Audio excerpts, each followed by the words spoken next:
Amis de l'éthanologie, bonjour, bonsoir en fonction de l'heure à laquelle vous regardez cette vidéo. Et je me présente, c'est Fabrizio Buccella pour l'école d'énologie Interwine and Dine. Nous allons aborder aujourd'hui le sujet bien intéressant de la température de service d'un vin. Mais avant cela, n'oubliez pas, si vous souhaitez recevoir gratuitement la fiche de dégustation de l'école d'énologie Interwine and Dine, vous pouvez remplir ou en tout cas vous connecter grâce au lien qui est mis dans la description de cette vidéo et vous recevrez gratuitement cette fiche dans votre boîte mail. Venons-en au sujet du jour qui est donc la température de service d'un vin. Alors avant de simplement vous donner les bonnes températures de service, qui est en fait l'information qui est donnée dans beaucoup d'endroits et qui n'est pas forcément la plus pratique, je vais vous donner les bases. Alors pourquoi est-ce qu'elle n'est pas la plus pratique? Parce que, faut être de bon compte, à la fin de l'histoire, peu de gens se baladent avec un thermomètre et sont en train de mesurer techniquement la température de service d'un vin et donc peuvent donc savoir si le vin est servi à bonne température ou s'il n'est pas servi à bonne température. Donc, plutôt que de se caler sur une température de service avec un chiffre, il vaut mieux, je pense, comprendre ce qui se passe. Première chose à comprendre, c'est que l'abaissement de la température va diminuer quoi donc? Elle va diminuer la perception d'alcool. Donc si vous avez un vin qui a beaucoup d'alcool, si vous le servez un peu plus frais, il va, si vous voulez, donner l'impression d'être un vin qui est un peu moins alcoolique, entre guillemets. Faites l'expérience bêtement avec une vodka. Une vodka, c'est 40% en volume d'alcool. Si vous la servez réfrigérée, vous n'avez pas l'impression de boire 40% de volume d'alcool. Par contre, si vous la servez à température ambiante, la chaleur de l'alcool est beaucoup plus puissante et beaucoup plus forte. Et on a bien l'impression d'avoir le brûlant de l'alcool. Donc, premier renseignement, j'abaisse la température de service, notamment pour les vins qui ont une charge d'alcool relativement élevée. Je dirais pour les vins qui sont au-delà de 13,5, ça vaut la peine de le servir un tout petit peu plus frais que ce que recommande la littérature. Deuxième enseignement, l'abaissement de la température va renforcer ce qu'on appelle les duretés, donc les acides notamment et les tanins.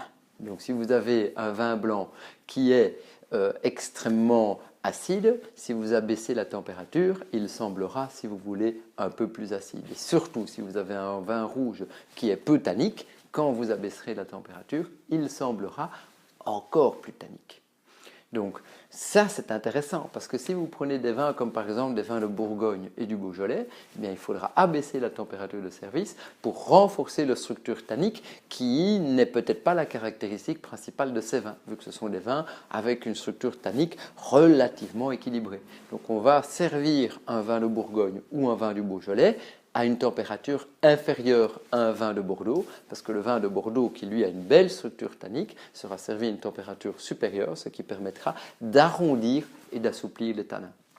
Donc, en résumé, une température de service abaissée permet de contenir l'alcool et va renforcer les duretés, notamment les tanins du vin.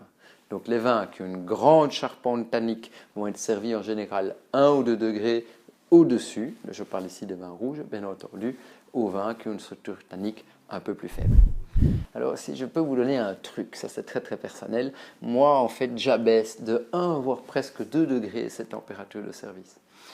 Si vous êtes comme moi et que vous préférez aussi les vins, quels qu'ils soient, servis un peu plus frais que ce que la norme ou la tradition recommande, ça me ferait plaisir de le savoir. N'hésitez pas à le partager en commentaire de cette vidéo. Alors pourquoi j'abaisse la température de service? Alors je l'abaisse pour 2 raisons. La première, c'est que je pense qu'on a historiquement calé les températures de service qui sont aujourd'hui dans la conception actuelle des vins un tout petit peu inadaptées. Donc je pense qu'il y a vraiment un petit souci, on devrait enseigner à servir les vins un peu plus frais. Mais la deuxième raison, elle est encore plus fondamentale. C'est que quand vous servez un vin, en fait, il ne fera que se réchauffer dans le verre. Et donc, si vous l'avez servi un peu plus frais, vous pouvez le laisser gentiment se réchauffer, quelque part le déguster à la température qui vous convient. Si vous l'avez servi trop chaud, ma foi, à part mettre un glaçon dedans, et ça, entre guillemets, c'est un peu un crime de lèse picole, eh bien, vous ne pourrez rien faire pour récupérer votre erreur. Donc il vaut mieux toujours servir les vins un peu plus frais et puis de laisser se réchauffer un peu dans le verre. En termes pratiques, Comment faire? En termes pratiques, on considère qu'un frigo domestique, il est calé sur 5-6 degrés. Alors ce que moi je peux vous donner comme conseil, c'est une bouteille de vin rouge. Vous la passez une demi-heure au frigo avant le service. Si vous voulez qu'il soit un peu plus frais, vous pouvez la passer 45 minutes au frigo avant le service. Une bouteille de vin blanc, eh bien, laissez-la qu'elle se mette un peu à température. Donc, vous pouvez la laisser une petite heure dans le frigo avant le service. Faites attention, si vous avez un grand repas avec beaucoup d'invités et que vous chargez le frigo en bouteilles, bien sûr, la masse, l'inertie thermique de l'ensemble de ces bouteilles va faire que le refroidissement de la série de bouteilles va être plus lent que si vous n'en refroidissez qu'une ou deux.